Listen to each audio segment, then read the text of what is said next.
Penolong yang sepadan itu yang seimbang. Janganlah kamu merupakan pasangan yang tidak seimbang dengan orang-orang yang tak percaya. Sebab persamaan apakah terdapat antara kebenaran dan kedurhakaan? Atau bagaimanakah terang dapat bersatu dengan gelap? Yang sepadan adalah yang seimbang sama kita, punya kekuatan yang sama, seiman. Nah, Kak ini mau tekanin, seimbang dalam iman itu penting ya, sama-sama orang percaya. Sebenarnya Kak ini mau tegasin, seagama belum tentu seiman. It's not about religion, it's about godly or ungodly. Karena banyak orang Kristen mungkin yang sama-sama Kristen, tapi mereka ungodly. Mungkin agamanya sama, tapi mereka nggak takut Tuhan. Seagama belum tentu sama-sama percaya. Beragama belum tentu sungguh-sungguh percaya kepada Allah. Karena yang benar-benar percaya kepada Tuhan pasti mencari Dia. Ibrani 11 ayat yang ke-6 berkata gini, tetapi tanpa iman tidak mungkin orang berkenan kepada Allah. Sebab barang siapa berpaling kepada Allah, ia harus percaya bahwa Allah ada dan bahwa Allah memberi upah kepada orang yang sungguh-sungguh mencari Dia. Nah, kalau diajak ke gereja aja males, diajak beribadah aja harus dipaksa, gak pernah doa, gak pernah cari Allah, ya mereka bukan orang percaya meskipun seagama. Masalahnya bukan agamanya, dia takut Tuhan atau enggaknya, godly or ungodly. Nah, tanda orang percaya adalah hidupnya dipimpin oleh Roh Allah. Roma 8 ayat 9. Tetapi kamu tidak hidup dalam daging, melainkan dalam roh, jika memang roh Allah diam di dalam kamu. Tetapi jika orang tidak memiliki roh Kristus, ia bukan milik Kristus. Seagama belum tentu seiman, maksudnya gini, orang yang percaya hidupnya pasti dipimpin oleh roh Allah. Orang yang beriman pasti menghidupi firman. Nah, lihat, tanda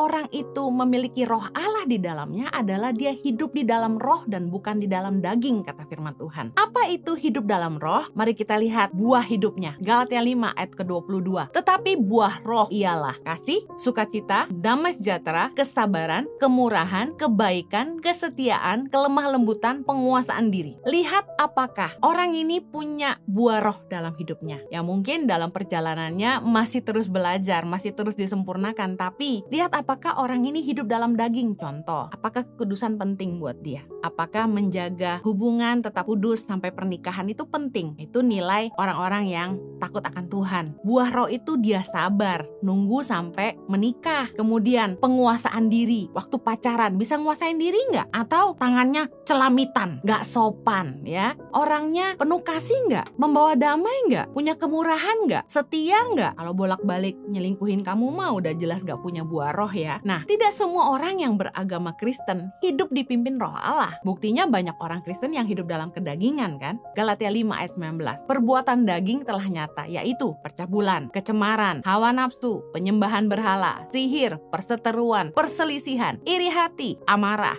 kepentingan diri sendiri, percideraan, roh pemecah, kedengkian, kemabukan, pesta pora, dan sebagainya. Terhadap semuanya itu, kuperingatkan kamu seperti yang telah kubuat dahulu, bahwa barang siapa melakukan hal-hal yang demikian, ia tidak akan mendapat bagian dalam kerajaan Allah. Pastikan kita lihat buah-buah hidup orang. Kita pengen tahu apakah orang ini sungguh-sungguh orang percaya, orang beriman atau bukan, takut akan Tuhan atau tidak. Lihat buah hidupnya. Apakah yang lahir dari hidupnya adalah buah roh atau perbuatan daging. Jangan terkecoh hanya karena seagama. Ini bukan tentang agama, tapi seimbang, sama-sama percaya, sama-sama beriman kepada Tuhan. Karena apa yang kita yakini akan nyata dalam tindakan dan perkataan kita. Kita bisa lihat apakah orang itu meyakini firman Tuhan. Lihat buahnya. Apakah dia melakukan firman Tuhan. Jangan cuma ngaku anak Tuhan, tapi kelakuan bukan. Bilangnya anak Tuhan, tapi nggak jaga omongan. Ngomongnya jorok mulu. Nah, udah jelas-jelas agama doang. KTP doang. Seagama tuh belum tentu seiman. Orang beriman meyakini firman Tuhan adalah kebenaran dan dia hidup takut akan Tuhan.